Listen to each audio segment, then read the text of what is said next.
Hi, I'm Carin Brown and this is my horse Tambor. Hi, I'm Rachel Lewis, and today we're going to illustrate the 5 different mental skills of focus, goal setting, imagery, arousal regulation, and our 5th one, self-talk, when it comes to the sport of horseback riding.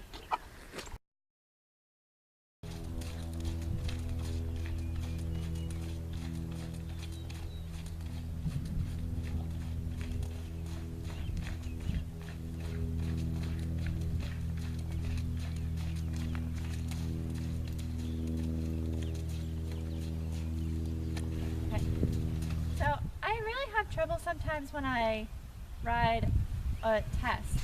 So I get in the middle and my horse gets frazzled or I forget where I'm going. Do you have any tips to help me keep on track? Okay, well, something I've used is the psychoneuromuscular theory. So just imagine one of your favorite dressage riders. Who's that? William Fox Pitt, I think he's. Okay, so just imagine William Fox Pitt doing his test and try to do it exactly like that. So if I imagine how he does his turns and how he sits and everything, and I just imagine riding the test exactly like him, that'll help? Yeah. Alright, let's try it. Okay.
That seemed to be pretty effective.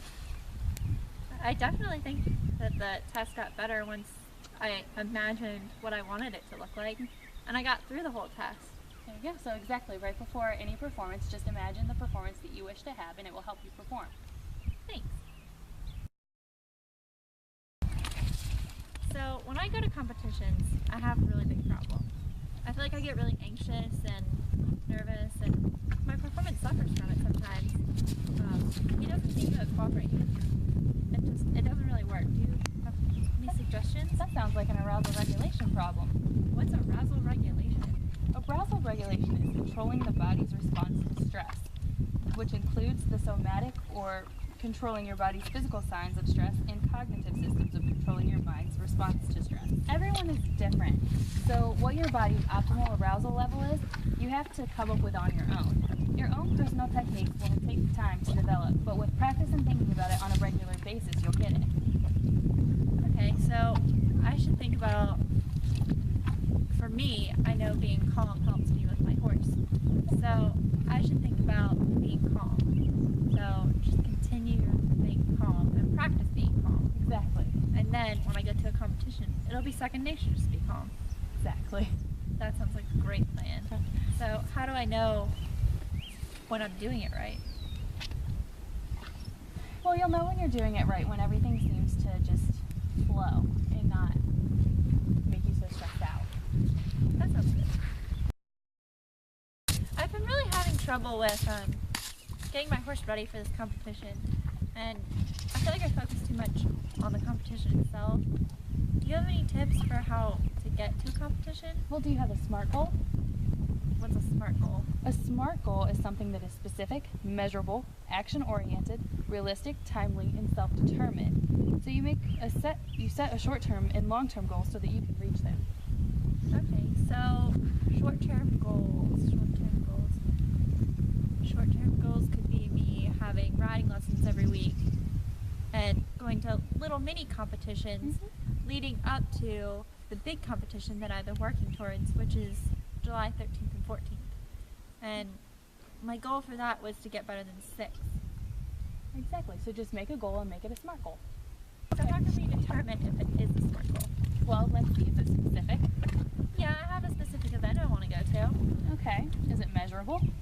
Measurable. I wanted to get 6th place or better, so I'd say so. Is it action-oriented? I would say so. I have the lessons leading up to it and a couple small competitions, so it's working at an action. Is it realistic? Realistic. I've gotten 10th in a bunch of competitions already, or better than 10th, so I definitely think it's realistic. Okay. And is it timely? Timely, yeah. I have a couple months to get there, and each lesson each week will be spaced out enough that I definitely can say I have enough time to get there. Okay, so you just determined a SMART goal? Perfect. So how do I know if the SMART goal works? Well, if you do this successful in the competition, then you'll be able to see that you've reached your goal, so your SMART goal worked. Yeah, that's true.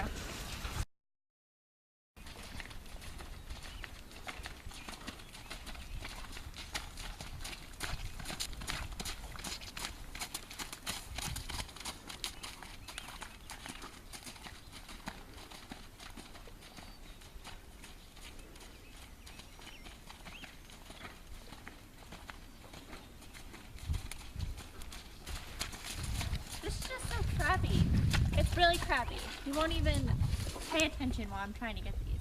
Well, let's change that crappy negative phrase into something positive, into a positive keyword to help you focus and succeed. How do I do that? Well, you want to focus on the process and not the product. So think about how you are doing to get the transition and not about getting to the next gate. Does that make any sense? Yeah, I guess that makes sense.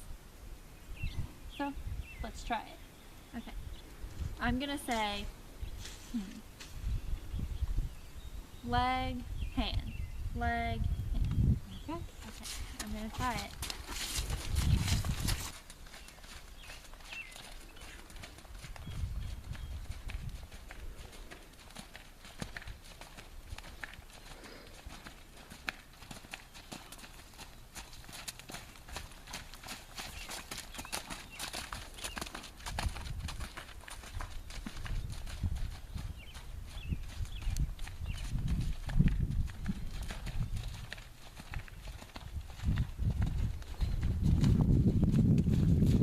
That did work a lot better. So if you start to think any negative thoughts, just try to refrain from those thoughts and think positively. So instead of saying crappy, like you just did, use your Q word. And it's always helpful to keep a journal of all the positive things you can say. Okay. Should I keep a journal of all the negative things I say so that I know when I say them? So that I should definitely stop when it? I put my leg on and kept steady hand and kept saying that to myself through the transition, working on the process, I definitely think my transitions improved. There you go. So refraining from your negative thoughts and using positive words helped you improve. Stopping the negatives. Yes. That's what's important. Yes. Thanks, Rachel.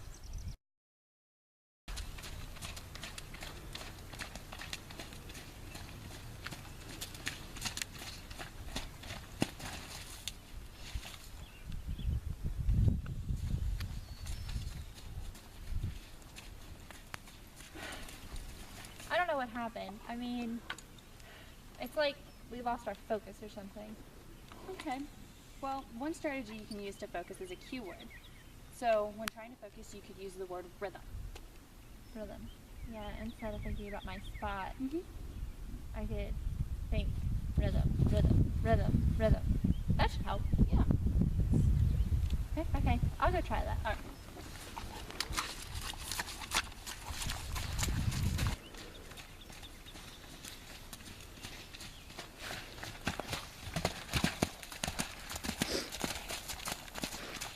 Well, that definitely improved a little bit. Just a little bit. Okay, well let's try another technique. So this time you're still going to use your keyword, but let's come up with a strategy. And then each jump use your keyword too. Okay. So how am I going to use this strategy? So I guess coming up to the jump, I could think of going straight, and then when I get up to the jump, I can still be thinking about rhythm, and then after the jump, also think about going straight. So I can keep him on the line, getting to the jump. There's your strategy. Okay, let me try that. Okay.